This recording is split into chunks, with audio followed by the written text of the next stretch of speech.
2024 के लोकसभा चुनाव में एआई एग्जिट पोल क्या कहता है। तीसरी बार एनडीए की सरकार बनेगी, एआई पोल में यह निकलकर सामने आया है। एनडीए को 305 से 315 सीट का अनुमान एआई एग्जिट पोल के मुताबिक आ रहा है। इंडिया गठबंधन को 180 से 195 सीट मिल सकती है, एआई पोल में यह भी आंकड़ा सामने आ रहा है। अन्य को 38 से 52 सीटें मिल सकती है एआई पोल के मुताबिक।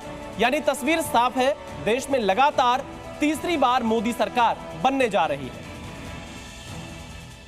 अब बारी उस आंकड़े की जिसका इंतजार पूरे देश को है, जिसका इंतजार यहां सभी को है। चलिए अब आपको देश का आंकड़ा देते हैं। तीसरी बार एनडीए की सरकार बनेगी, एनडीए को 305 से 315 सीट का अनुमान, इंडिया गठबंधन को 180 से 195 सीट का अनुमान, अन्य को 38 से 52 सीटें। ये सभी एआई एग्जिट पोल के अनुमान है जो हम आपको बता रहे हैं जी न्यूज पर जो एआई एग्जिट पोल हुआ है की बात करते हैं, क्योंकि यहां 80 लोकसभा सीटें हैं। जी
ज्यादा सीटें जीत रही है और टीएमसी की सीटें कम होती दिखाई दे रही हैं। पश्चिम बंगाल का जो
एग्जिट पोल के मुताबिक दोनों ही गठबंधन बराबरी पर रह सकते हैं। 15 से 25 सीट एनडीए को, 15 से 25 सीट यहां पर आप इंडिया गठबंधन को मिलते हुए देख रहे हैं। हालांकि ये जो 10 सीटों का डिफरेंस है ये किसके खाते में जुड़ता है ये देखना बिहार में बेहद दिलचस्प होगा। लेकिन एआई एग्जिट पोल के जो आंकड़े आ रहे हैं उसके मुताबिक 15 से 25 सीटें इंडिया गठबंधन के पास जा सकती हैं, 15 से 25 सीटें यहां एनडीए गठबंधन को मिल सकती हैं। ये बड़ी बात बिहार से निकलकर सामने आ रही है और किसी अन्य दल का खाता खुलता हुआ दिखाई नहीं दे रहा है।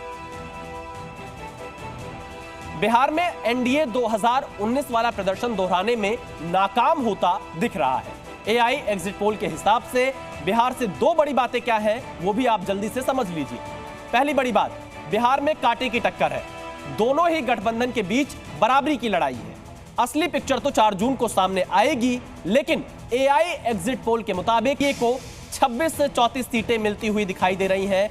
ये एआई एग्जिट पोल के आंकड़े हैं महाराष्ट्र के, और इंडिया गठबंधन को भी 15 से 21 सीटें मिलती दिख रही हैं। ये महाराष्ट्र की बड़ी तस्वीर हम आपको एआई एग्जिट पोल में दिखा रहे हैं। जो जी न्यूज़ की तरफ से आप ये एआई एग्जिट पोल देख रहे हैं उसमें एनडीए को 26 से 34 सीटें मिल रही है, क्योंकि महाराष्ट्र काफ़ी दिलचस्प राज्य है चुनावों के लिहाज से इस बार, क्योंकि जहां एक तरफ एनसीपी के शरद पवार गुट से अलग होकर अजीत पवार बीजेपी के साथ आए, उद्धव ठाकरे को छोड़कर एकनाथ शिंदे सरकार में आए, उसके बाद ये आंकड़े जो है काफ़ी महत्वपूर्ण हो जाते हैं।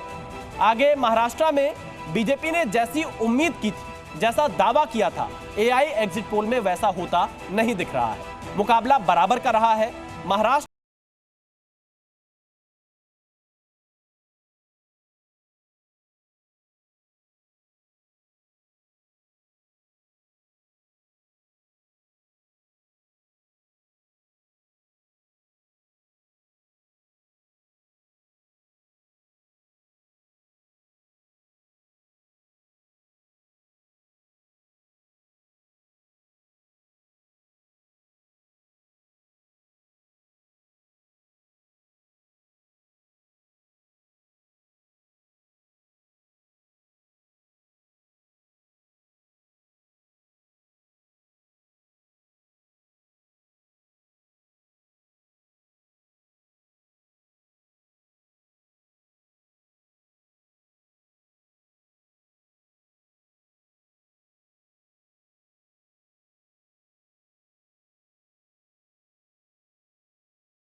एग्जिट पोल में इंडिया गठबंधन को 2 से 4 सीटें मिल सकती हैं आंध्र प्रदेश में, और अन्य में 6 से 10 सीटें आ सकती हैं आंध्र प्रदेश के। ये आंकड़े हैं, आप आंध्र प्रदेश के आंकड़े देख रहे हैं। अब आपको जल्दी से तेलंगाना के आंकड़े बता देते हैं। तेलंगाना भी काफी इंटरेस्टिंग राज्य है। देखिए यहां पर एनडीए 4 से 6 सीटें, कुल 17 सीटों में से एनडीए को 4 से 6 सीटें मिल सकती हैं। इंडिया गठबंधन को 10 से 14 सीटें तेलंगाना में मिलती हुई दिखाई दे रही है। जी न्यूज़ का एआई एग्जिट पोल है जिसमें अनुमान लगाया जा रहा है, उसके आंकड़े आप तेलंगाना के देख रहे हैं। कुल 17 सीटें, एनडीए के पास 4 से 6 सीटें जा सकती हैं, इंडिया के पास 10 से 14 सीटें जा सकती हैं। तो देखिए आप ये तेलंगाना के आंकड़े देख रहे हैं।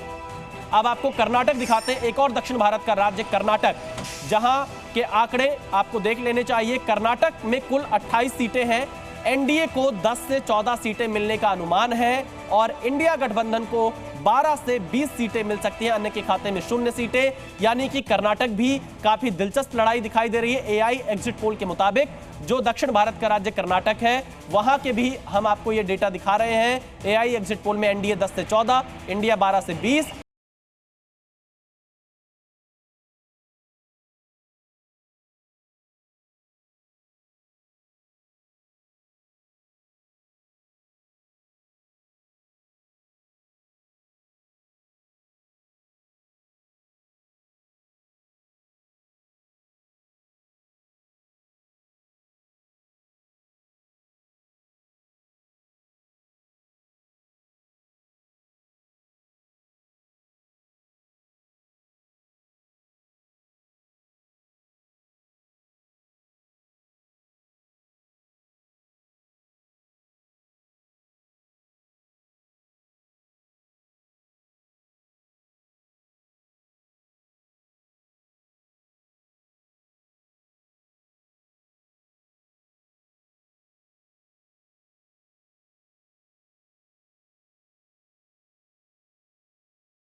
में 0 से 1 सीट जाने का अनुमान है।